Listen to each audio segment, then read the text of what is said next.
Okay, so we've been about 30 to 45 minutes since this has been sitting. We're gonna get a couple little, or just get a little ball, probably about, not too big, about that big. And then you're just going to start rolling it out. If you need to, you can use a rolling pin. Use a rolling pin to do this. Just use my hand. So come over here. We also have our oil that's been on for about 5 to 7 minutes. It's on medium high heat. We're using canola oil. Oh, I didn't. I never had patience. So we're using canola oil. People have used lard, or you can also use olive oil. That's a healthier option. Yeah, it has a different flavor. Olive oil is actually probably the preferable. I think actually what we're using is olive oil in this one. So it has a different boiling point or smoke point, but it's pretty good. So as you can see, I did not wait enough. I never have patience when it comes to flipping bread, so my bread is always, screw back a little bit, baby. Yeah, so I'm just gonna let that chill out for a little while. And I've also think that I need to make it a little bit thicker because these first bread have been a little bit too crispy. So I'm just going to take it out now because I don't have patience.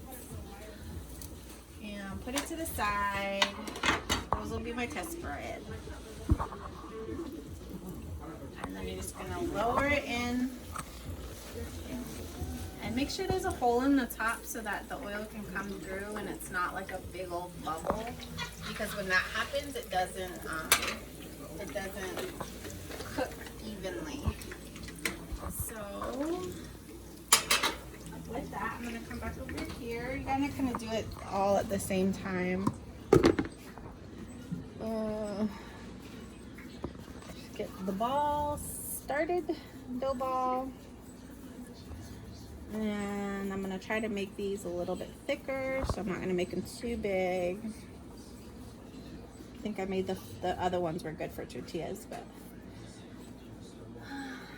so all you gotta do is just make it, doesn't have to be perfect. That's probably a good so it's not too thin, not too thick. And again, if I flip it now, it's not going to be done, so I'm going to let that sit for a little while longer. You can kind of tell around the edges, like when it's brown.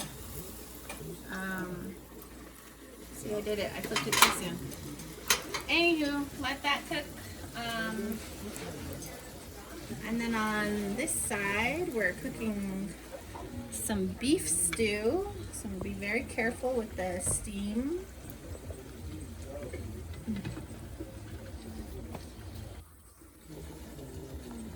So fry bread can be, we don't, in our household, we try not to eat it too much, but we probably have it about every other week. We have tortillas more often because it's, actually don't know why we have tortillas more often. Tortillas is kind of more healthier. Yeah. Because fry bread is made oil. Yeah, that's true. Fry bread is a treat, and tortillas is a little healthier. Okay. Good, that's getting good. So I'm gonna put this in there. So if I don't put a hole in it now, that big part is gonna stay as a big bubble. So that's why we like to put a hole in the top so that the oil starts to cook the top as well. And then you just keep on doing that until you are done with the rest of your dough. So that's how we make fry bread. I'm gonna continue to make this, and we'll do we'll finish this one. But yeah, so thank you all for coming along with me, and I hope that this has been educational. Thank you all. Have a good day. Bye.